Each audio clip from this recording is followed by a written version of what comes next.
Assalamualaikum warahmatullahi wabarakatuh. Pada kesempatan kali ini, kami mahasiswa Universitas Muhammadiyah Gresik akan membuat video tentang penentuan status gizi pada ibu hamil. Sebelumnya, saya akan memperkenalkan anggota kelompok kami. Yang pertama, Nizal Dwi Utami. Yang kedua, Novira Rosalina. Yang ketiga, Septi Nuryani. Yang keempat, Frantilia Supiana. Sebelumnya, kita perlu mengetahui apa itu status gizi. Status gizi adalah keadaan yang diakibatkan oleh keseimbangan antara asupan zat gizi dari makanan dengan kebutuhan zat gizi yang diperlukan untuk metabolisme tubuh. Setiap individu membutuhkan asupan zat gizi yang berbeda antara individu yang satu dengan yang lain. Hal ini tergantung pada usia orang tersebut, jenis kelamin, aktivitas tubuh dalam sehari, berat badan, dan lainnya. Kali ini kita akan melakukan pengukuran status gizi pada ibu hamil. Ibu hamil merupakan kelompok khusus yang harus kita nilai status gizinya.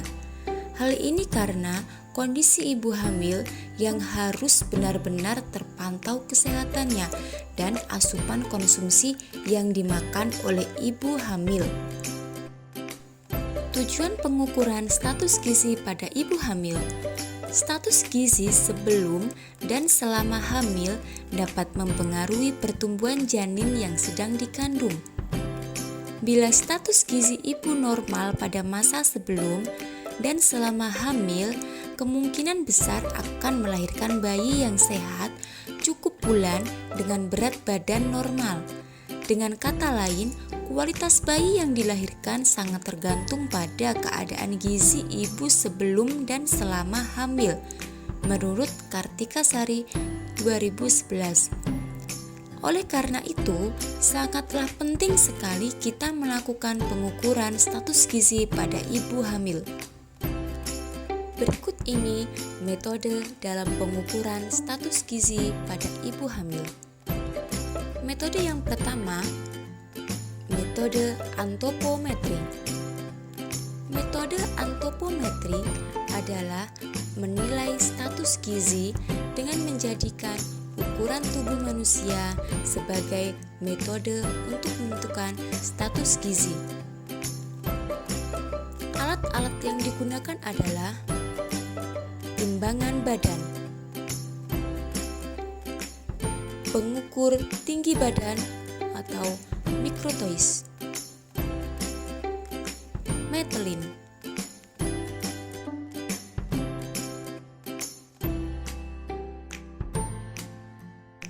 menimbang berat badan pada ibu hamil.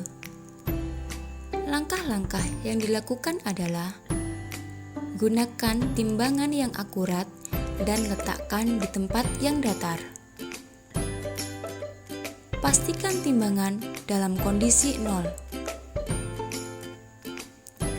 Pastikan posisi ibu hamil ketika dilakukan penimbangan, posisi tubuh tidak bergerak dan menghadap ke depan. Catat hasil penimbangan pada buku KIA. Pengukuran tinggi badan ibu hamil. Cara pengukuran tinggi badan. Yang pertama, pastikan alas kaki tidak terpakai. 2. Ibu hamil tidak boleh jinjit. 3. Pandangan lurus ke depan sehingga kepala tegak. 4. Catat hasil pengukuran pada buku KIA. Pengukuran lila atau lingkar lengan kiri atas. Cara pengukuran lila. 1. Tetapkan posisi bahu dan siku membentuk sudut 90 derajat. 2. Letakkan pita ukur antara bahu dan siku untuk mengukur titik tengah lengan. 3. Tentukan titik tengah lengan, lalu ukur lingkar lengan. Jangan terlalu longgar ataupun terlalu erat.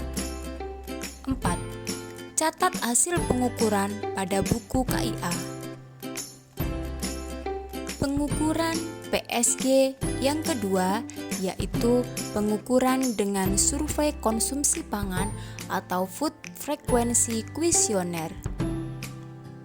Pada pengukuran dengan survei konsumsi pangan atau Food Frequency Questionnaire, kita melakukan wawancara kepada ibu hamil dengan menanyakan pola nutrisi setiap harinya, seperti sehari makan berapa kali dan jenis makanan apa saja yang dimakan setiap hari.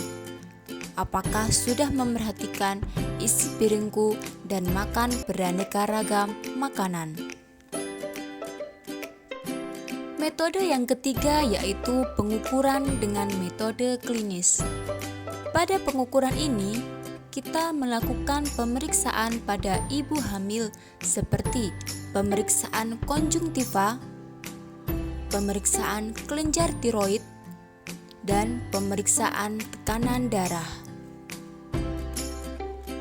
Setelah kita melakukan pengukuran status gizi pada ibu hamil, diperoleh hasil dari pengukuran yang telah kita lakukan. Yang pertama, hasil pengukuran dari antropometri, berat badan sebelum hamil yaitu 59 kg. Berat badan saat ini yaitu 60 kg. Tinggi badan ibu hamil yaitu 155 cm. Setelah itu, kita hitung indeks massa tubuh ibu hamil sebelum hamil dengan rumus berat badan dalam kilogram dibagi tinggi badan dalam satuan meter dikuadratkan. Diperoleh hasil IMT ibu hamil sebelum hamil yaitu 24,5. Dapat disimpulkan, Ibu Nana memiliki IMT sebelum hamil 24,5 termasuk kategori berat badan normal. Maka disarankan untuk menjaga kenaikan berat badan selama kehamilannya sebesar 11,5 sampai 16 kg. Berat badan memiliki pengaruh yang besar dalam perjalanan kehamilan seorang wanita. Oleh sebab itu, berat badan ibu hamil tetap harus selalu dalam pemantauan.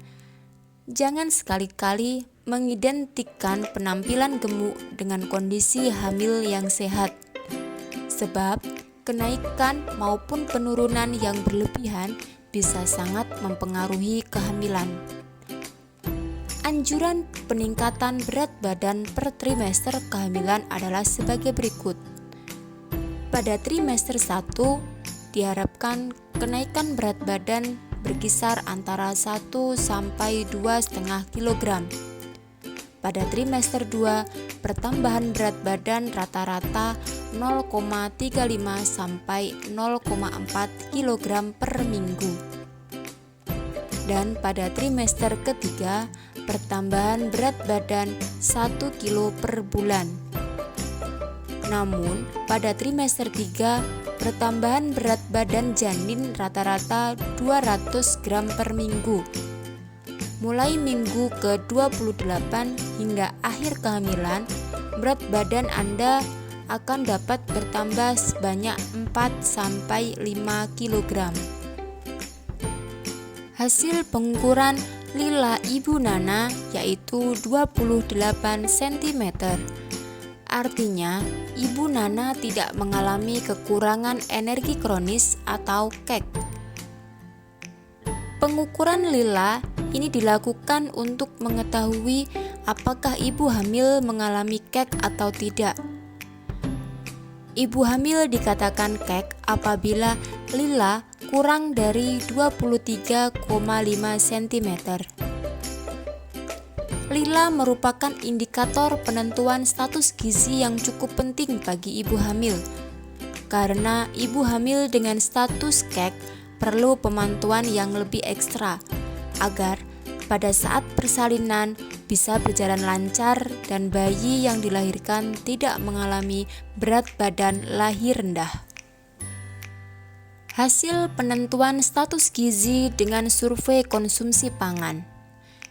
Ibu Nana selama proses awal kehamilannya tidak mengalami mual muntah yang berlebihan.